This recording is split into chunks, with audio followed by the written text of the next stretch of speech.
10 cosas que pensabas que estaban en la Biblia, pero no lo están. Muchos de ellos te sorprenderán, así que no hagas clic en este video hasta el final.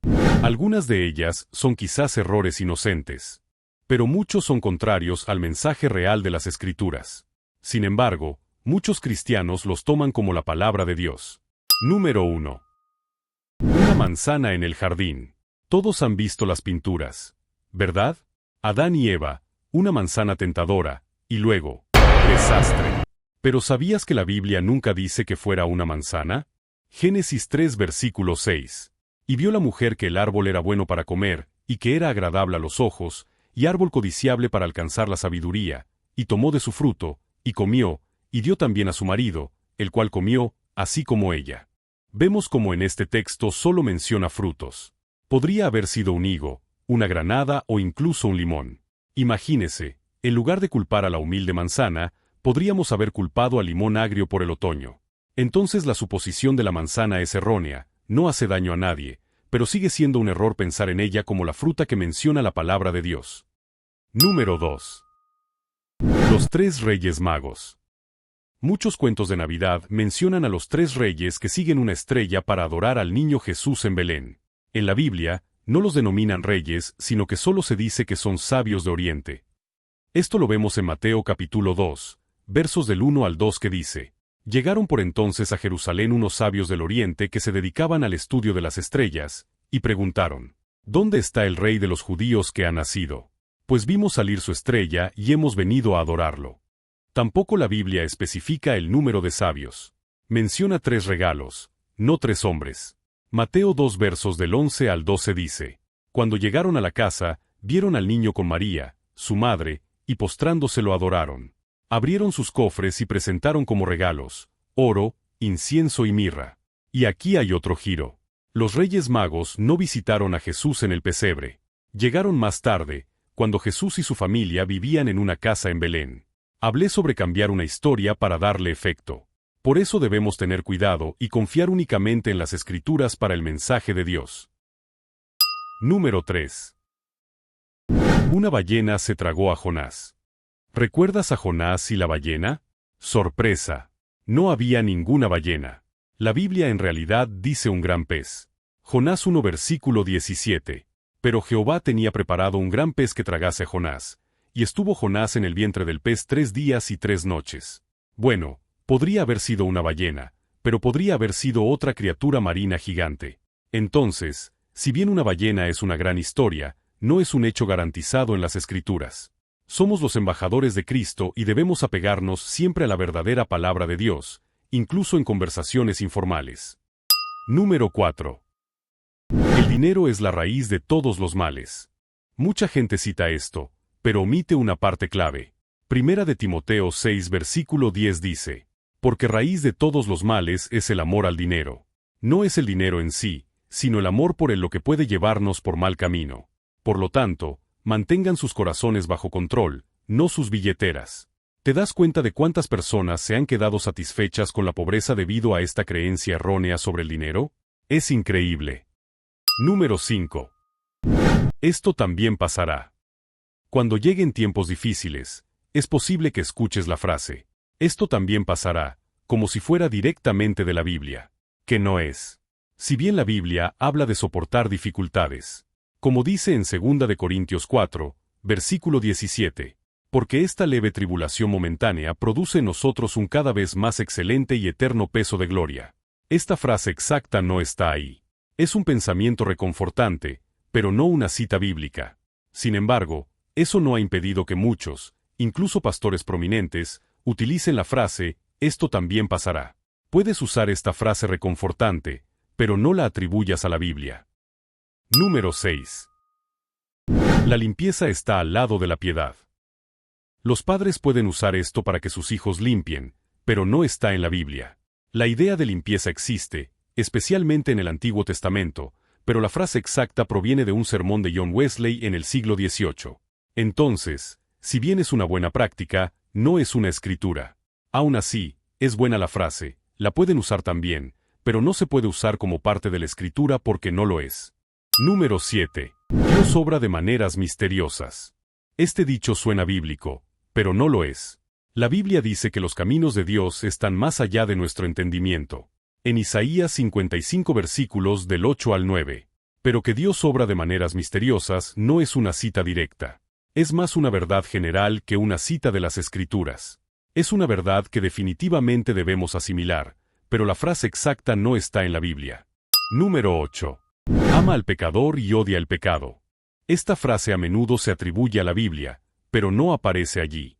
En realidad es de Agustín, y luego Gandhi se hizo eco de ella. Si bien la Biblia enseña a amar a los demás y rechazar el pecado, como en Mateo 5 versículos 43 al 44, y en Salmo 97 versículo 10. Pero esta frase exacta no se encuentra en las Escrituras. Jesús mismo es amor, por eso nos pidió que amáramos a todos, comenzando por nuestro prójimo. Pero él nunca usó esta frase exacta de amar al pecador y odiar el pecado. Entonces recuerda no atribuirla a la Biblia. Número 9.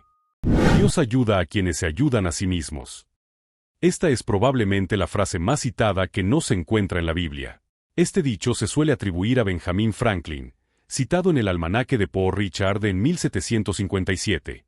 En realidad, se originó con Algernon Sidney en 1698 en un artículo titulado Discurso sobre el gobierno. Cualquiera que sea la fuente original de este dicho, la Biblia enseña lo contrario. Dios ayuda a los indefensos.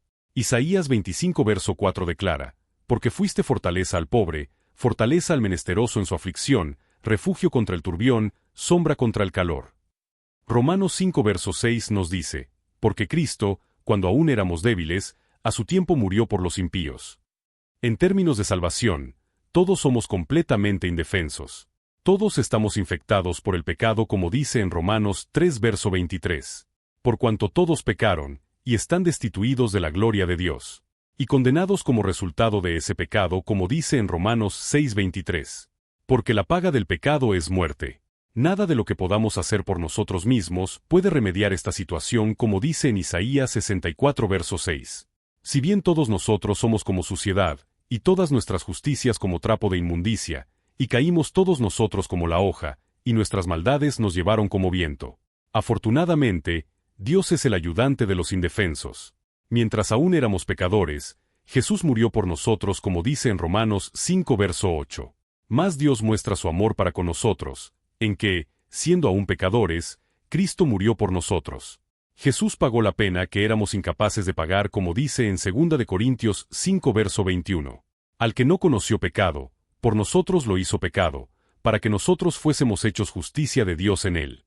Dios proporcionó la ayuda que necesitábamos precisamente porque no podíamos ayudarnos a nosotros mismos. Aparte de la salvación, quizás hay una forma en que el concepto Dios ayuda a quienes se ayudan a sí mismos es correcto. Como ejemplo, si me pides que te ayude a mover un mueble, pero luego solo me miras mientras muevo el mueble por ti, en realidad no te estoy ayudando. Estaría haciendo el trabajo por ti. Muchos cristianos caen en la trampa de la inactividad. Muchos cristianos piden ayuda a Dios, pero luego esperan que Dios haga todo él mismo. Excusan esto señalando que Dios proveerá según su voluntad y en su tiempo. Sin embargo, este no es un motivo para la inactividad. Como ejemplo específico, si necesitas un trabajo, pide al Señor que te ayude a encontrar un trabajo, pero luego se activó en la búsqueda de un trabajo. Aunque está en su poder hacerlo, es muy poco probable que Dios haga que los empleadores vengan a buscarte. Número 10. Jesús nació el 25 de diciembre.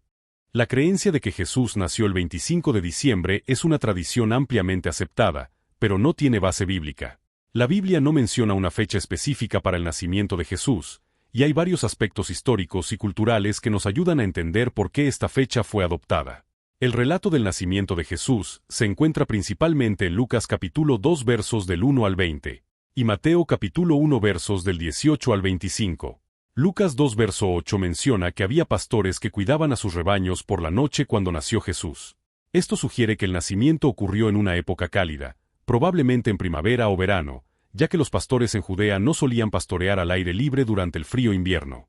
La fecha del 25 de diciembre no aparece en la Biblia. Fue adoptada siglos después por la Iglesia como una forma de cristianizar festividades paganas.